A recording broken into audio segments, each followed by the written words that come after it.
Hi, I'm Dr. Joe Hall-Patton, and I study American violence. More specifically, social violence, as in the hazy realm between criminology and military history. Things like vigilantism, civilian massacres, and riots. Perhaps the most current issue of American violence is the epidemic of mass shootings we've had for the last few decades. I wrote my dissertation with the express intent of formulating a method to interpret historical violence in a way that can be applied to such epidemics. While I focused on the Southwest during the frontier period, which is 1848 to 1919, I do hint at a possible answer to the question of how mass shootings became such a recent problem. I too often hear people saying guns, media, or mental health caused the problem, but these are wholly inadequate explanations. Easy access to sufficient weaponry for committing these crimes has significantly lowered since the 1930s. Media representations of violence have remained largely equivalent in bloodiness for a century, if not longer, and mental health problems on a societal scale do not simply appear without cause. Heck, American murder rates plunged at the same time that the mass shooting trend accelerated. There is a deeper explanation that unites these problems and offers a greater understanding of this epidemic of violence, which I hope my dissertation can illustrate how to go about finding. I cannot offer definite answers in the present, hence why I look at the past, but I can begin to construct the analytical tools necessary for doing so in the future. So I wanted to try a bit of an experiment today. I recorded the prologue and epilogue of my dissertation, which deal with this specific issue. This is guaranteed to be demonetized even if I show nothing visually. Given the subject matter, I will not be showing much graphically. There will be footnotes and graphs on screen, but otherwise this is basically a podcast. If you would like to read my dissertation, I've linked it below, along with my Patreon if you'd like to directly support my channel. Because this is such a serious topic, what little money it does make outside of demonetization will go to a charity called Survivors Empowered, which was founded after the 2012 Aurora shooting and focuses on supporting those who've experienced mass shootings and victims' families. Seems appropriate to empower survivors through research into this topic. The problem of mass shootings is certainly not going away, as events showed during the production of this episode. I recorded the original audio for this on December 5th, 2023. Literally the day afterward, a shooter went to my alma mater at the University of Nevada, Las Vegas and killed 3 professors. Hence why I decided to shelve this episode for a while.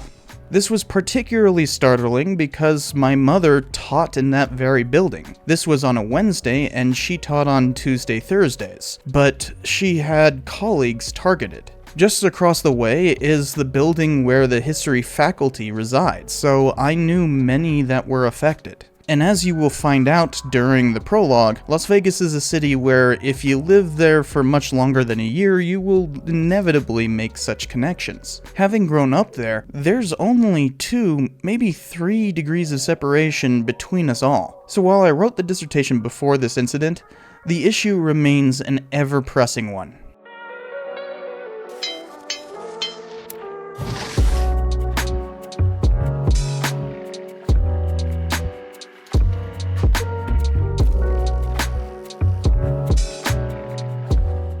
As I prepared for bed during a late night in 2017, a friend posted on Facebook, "Shit is going down." He included a link for the police scanner broadcast from one of my hometowns. On a whim, I tuned in to learn that Las Vegas, Nevada had just joined the national trend of mass shootings, topping that list with the number of people massacred on the city's most famous street. I could hear the commotion from the scanner. A terrorist was applying his trade. Before Metro Police stormed the gunman's barricaded room, they ended the broadcast, realizing the trauma it might cause listeners. I forced myself to sleep, knowing what misery awaited me when I checked reports the following morning. The murderer had fired several semi-automatic weapons to rain death down on the Route 91 Country Music Festival from the 32nd floor of the Mandalay Bay, across and south on the Strip. He interrupted Jason Aldean's 6th song. First, people mistook the shots for fireworks, at least until bodies began to drop. Despite the distance, the 22,000 concert-goers were so tightly packed that over 400 received gunshot wounds from around 1,000 rounds of ammunition their assailant fired. 58 died, along with another 2 of mortal complications years later. It was what soldiers call a target-rich environment. Whipped into a stampede, the crowd suffered another 450 injured. Pictures of the scene reveal people sheltering under their fellow revelers' corpses, white styrofoam cups stained red with gore, and bodies strewn about the venue in the confusion. This blood-soaked patch of land was less than a mile away from the city's famous sign, "Welcome to Las Vegas." There was still Vegas spirit on display, even during the shooting, as a man stood tall and waved a one-finger salute to his distant attacker. Afterward, Metro Police cordoned off one of the busiest streets in America, Las Vegas Boulevard, for 2 days to collect evidence. Las Vegans donated more blood in the following days than all the blood banks in the valley could store. The horror was palpable in the voices and faces of residents, visitors, and civil authorities. In a matter of minutes, this golden city of leisure became a morgue. Mourners from around the country piled tons of trinkets and tokens in makeshift memorials throughout the Las Vegas Valley. Traveling there the following weekend, I could not help but drive past the Strip and take in the once familiar, now foreign sight. The 2 glass windows from where the shooter fired lay broken and agape, with curtains fluttering in the wind. A massive banner behind the welcome sign read "Vegas Strong," becoming a motto of resilience in the face of such terror. Behind it were 58 white crosses, with heaps of mementos surrounding them, requiring a vigilant protector to keep everything from blowing away in the jet wash from the adjacent airport runway. Further down the street, near the Route 91 Festival entrance on Reno Street, the corner was alight with enough candles to fill the center median and spill over into the street. A shaken city slowly recovered from the atrocity, and a new National Hockey League team reinvigorated a sense of community for such a vibrant city. Everyone sought answers. Although I was living more than 500 miles away during what is locally known as 1 October, some survivors were friends of mine.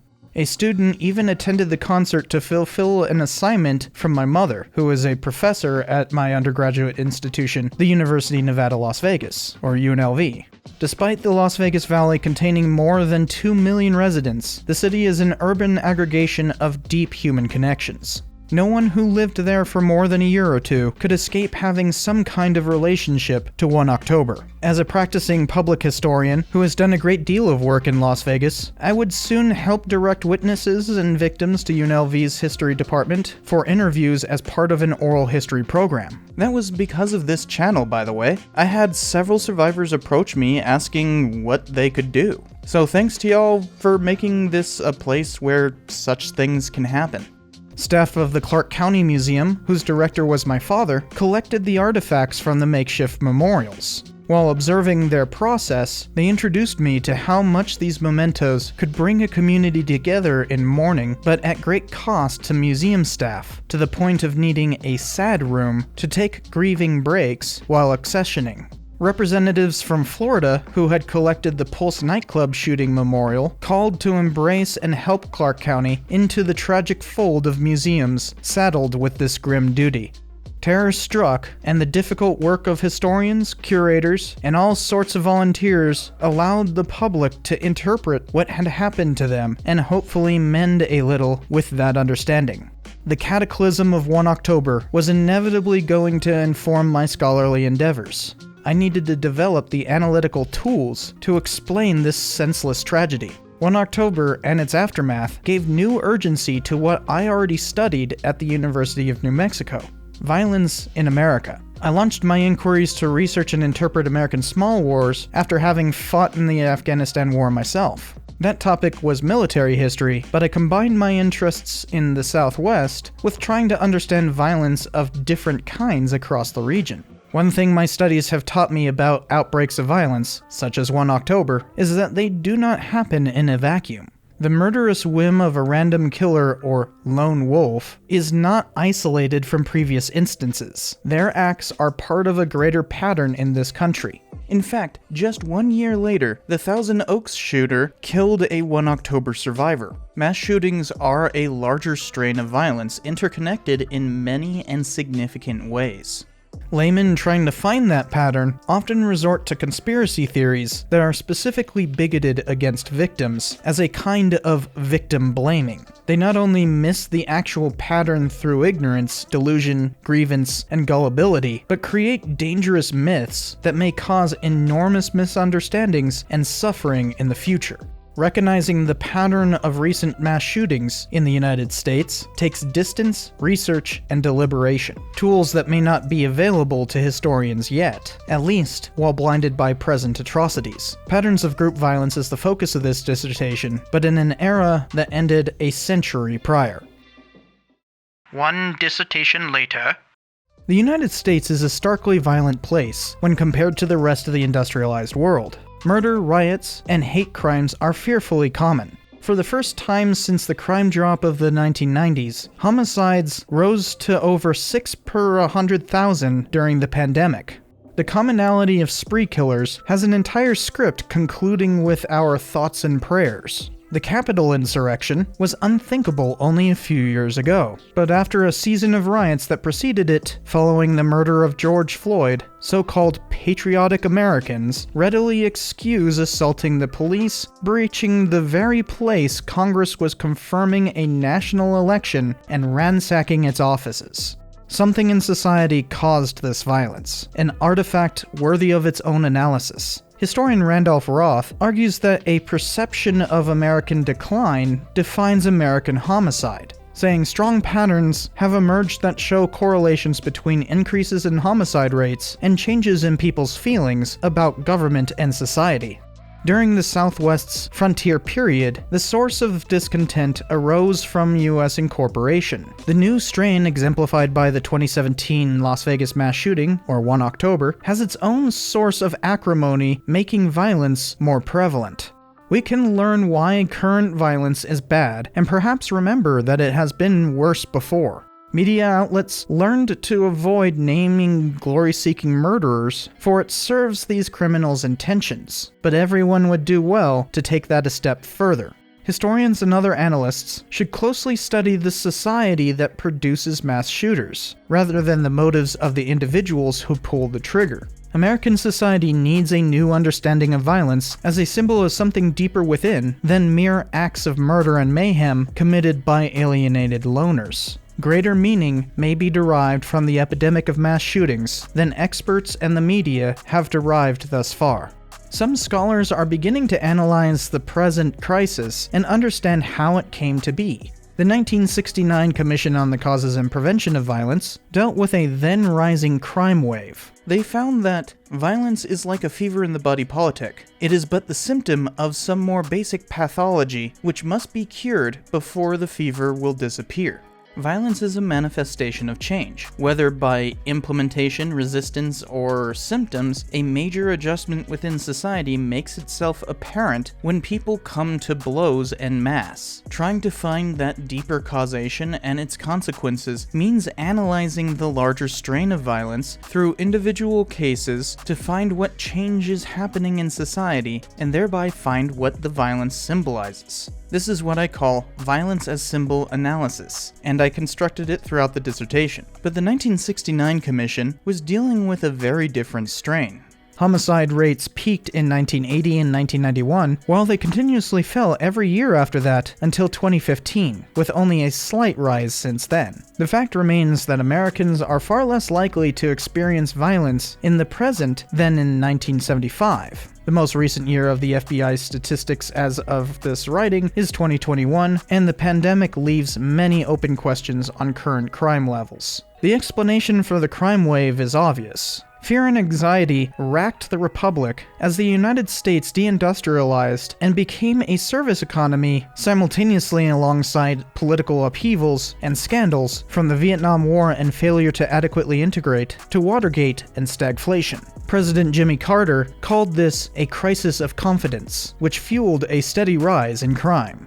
What caused the wave's abatement is a matter of intense debate. In any case, the United States has experienced remarkably peaceful times since the mid-1990s. Although the War on Terror has killed over 10,000 Americans since it began with the September 11th attacks, that figure is relatively small for a 2-decade-long global war. The number of foreign deaths Americans have caused abroad during the War on Terror are immensely disproportionate to those experienced by Americans themselves, multiplying our total dead by several magnitudes. But that does not change domestic tranquility. Violent crime plummeted until 2015, never surpassing the peak national homicide rate of 9.8 per 100,000. Yet a different violent trend has gripped the nation since the 1990s, leading to the public misconception that the country is worse off than ever. Mass shootings were not new in 1999, when 2 murderers killed 13 students at Columbine High School, receiving non-stop coverage on the new 24-hour news stations and inaugurating what many have called the Columbine age of such events. Those murderers failed to achieve their goal of killing more than the 1995 Oklahoma City white supremacist terror attack because of their ineptitude with bomb making, but they achieved notoriety nonetheless, unlike those that came before.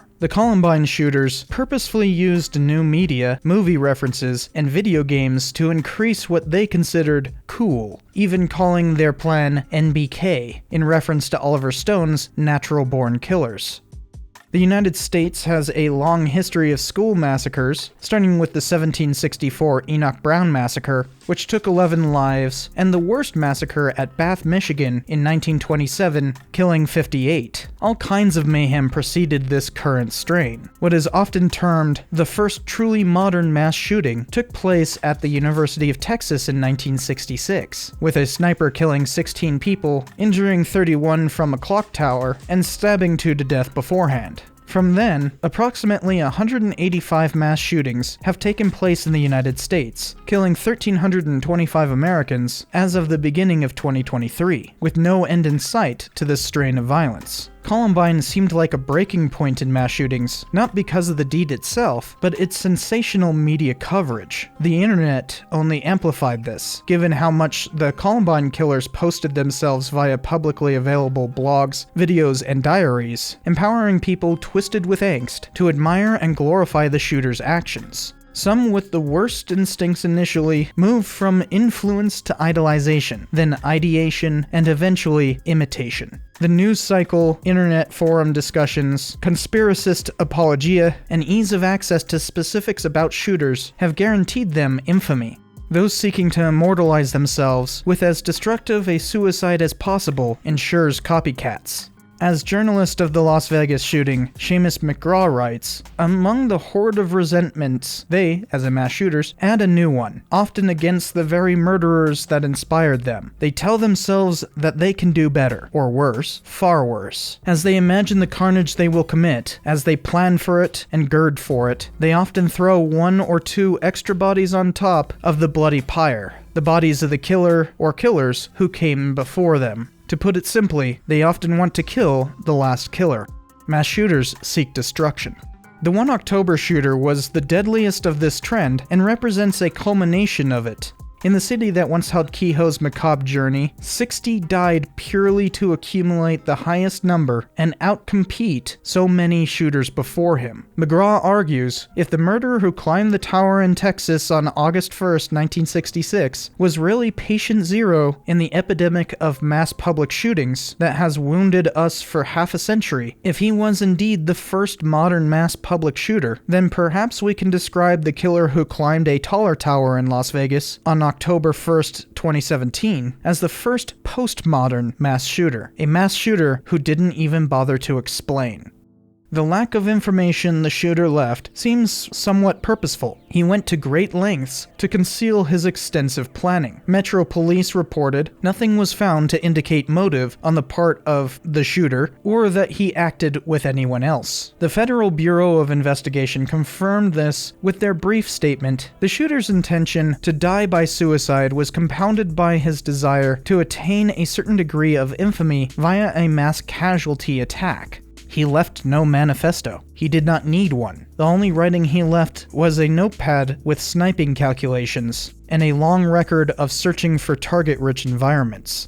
He clearly wanted the notoriety that comes with topping a list of murders before killing himself. He committed a massacre to gain infamy. To understand how Las Vegas joined this new great excitement, a phrase that 19th century Americans used to refer to social violence, one must explore the strain as a whole. Historians thus far have avoided explaining the mass shooting trend, leaving interpretation to psychologists, journalists, sociologists, and politicians. This means conversations on spree murders focus on individual motive, gun control, and mental illness. These are vitally important topics, but they are solutions, not explanations. As journalist Dave Cullen, who wrote the definitive book on Columbine, explains about solutions, after 2 decades of research based on the voices of victims and victim advocates, and responses from the best minds in academia, psychology, criminology, and journalism, plausible roads out seem clear. Major reforms to the easy access to deadly weapons and ammunition, a targeted approach to mental health in the form of screening for teen depression every semester in every high school in the country, and a major change in the media's coverage of these killers, which lionizes them in the eyes of unraveling future perps.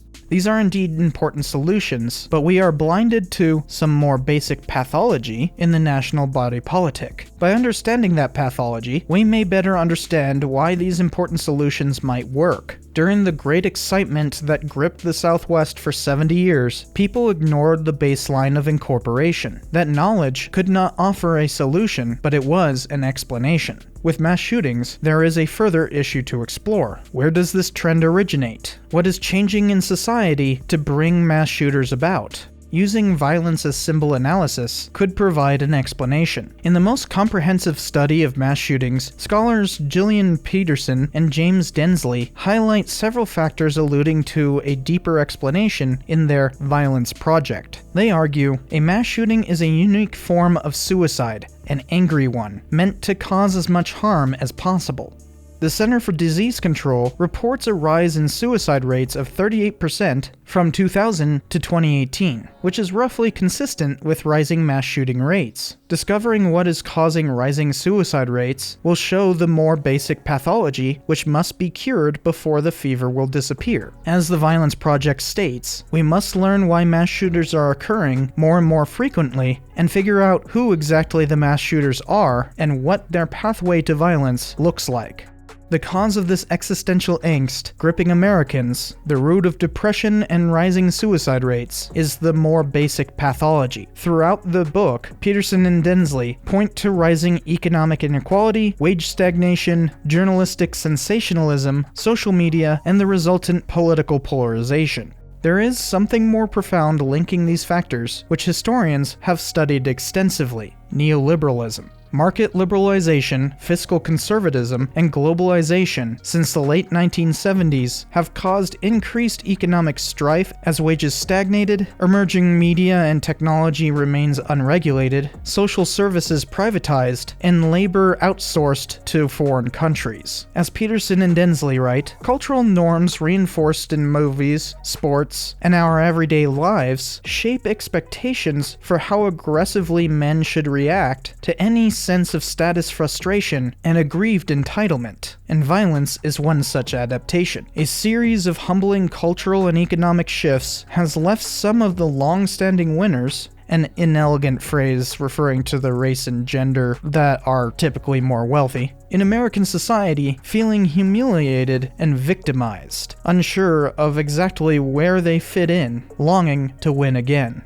Neoliberalism is a possible answer for what is at the root of this strain of mass shootings. By connecting these issues together, historians may contextualize this violence with what it symbolizes. The Violence Project concurs with the 1969 Violence Commission on how to treat this underlying pathology before the fever will disappear. Peterson and Densley say we need serious investment in the social determinants of health and well-being, the social and economic conditions in housing, employment, food security, and education that have a major influence on individual and community health. We need need a stronger social safety net in the United States so that the loss of a job doesn't mean the loss of one's home, identity, or health insurance. The 1969 Commission says, warring on poverty, inadequate housing, and unemployment is warring on crime. A civil rights law is a law against crime. Money for schools is money against crime. Medical, psychiatric, and family counseling services are services against crime. More broadly, and most importantly, every effort to improve life in America's inner cities is an effort against crime. Both point to socio-economic issues causing violence. That deeper history may be impossible to see while blinded by the searing light of present atrocities. The 1 October shooting certainly defies explanation even after half a decade. The first postmodern mass shooter left many questions. Plumbing those depths risks further inflaming the situation. Instead, the past delivers infinite examples to perform a violence as symbol analysis, allowing us to understand the strain of violence that afflicts us today, at least allegorically.